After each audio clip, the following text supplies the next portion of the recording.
John West, Shrewsbury, Mass., Boston College pitcher. Why did you decide to come to Boston College? The driving factor was the connection with ALS and Pete Frates.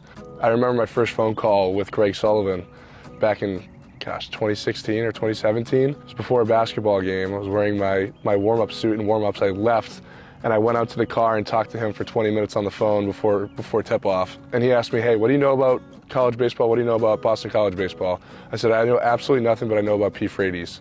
The connection that I have with ALS, with my dad passing back in 2014 from ALS, and just the community that BC has built in support of Pete and thrusting his mission forward with ALS, just made it a place I wanted to come to, and it's been the best decision I've ever made. And then fast forward, you get to play in multiple games at Fenway Park. When you first took the field at Fenway, what was that like?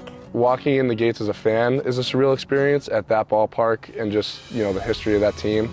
But being on the field was almost a spiritual day. I wasn't supposed to pitch in that game. All of a sudden on Sunday, the day that I was scheduled to pitch, rain came in. So we had to play a doubleheader that day. From that just happening spontaneously into the actual night of the game, it was kind of a stars aligned moment. Last year's ALS game, you got to watch your good friend John West pitch in that game. What was that like for you as not only his teammate, but one of his best friends? That night at Fenway was kind of one of those things where it was like everybody thought it was going to happen and wanted it to happen really bad, and it just happened exactly as how everybody wanted it to. Watching Westy pitch in the ALS game at Fenway, the first word that comes to mind is just straight goosebumps. For him to truly just lock in and, get us the win and give it his all, for his dad who's watching him that night, just goosebumps, and I'm sure everyone felt it in Fenway Park. John, I want to ask you one more question about that night. Joe Vetrano. How could we forget? How could we forget? My mom and Joe have had a really funny relationship where they always take a picture when they see each other. Every time?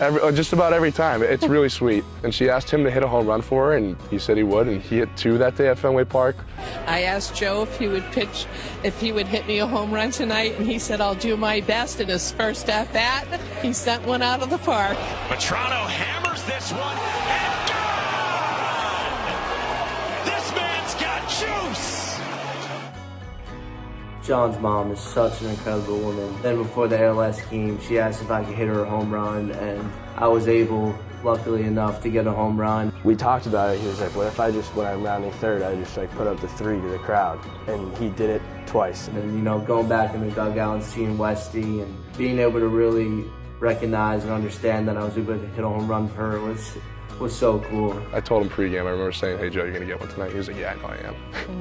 Did you know that he had words. talked to your mom before? I had no idea until later in that day when Danny Wesselman told me, and I laughed on camera, but that was a pure reaction. I had no idea, but it just made sense. I'm grateful that I was able to get a picture with her and able to hit her a home run. She's the best, and she deserves everything. Watching him round third was probably number 2. Watching John come off the mound was probably number 1. Those are 2 things that I'm going to tell my kids about. I'm never going to forget those nights. And I've watched that game on YouTube probably 10, 15 times. So it's so awesome. Whenever we're all just sitting on the couch in the living room, hey, let's put that game back on, just to remember what it was like. Yeah. But It'd be wrong of me to say that I did it by myself that day, because I really didn't. We wanted to win the game, and that was a really big game, don't get me wrong, but that day is always bigger than baseball. It represents something a lot bigger with the ALS, and I've said this a million times, this is baseball's disease. This is baseball's fight to win. So it was really cool. I was overwhelmed and was just fortunate to put on a good performance that day.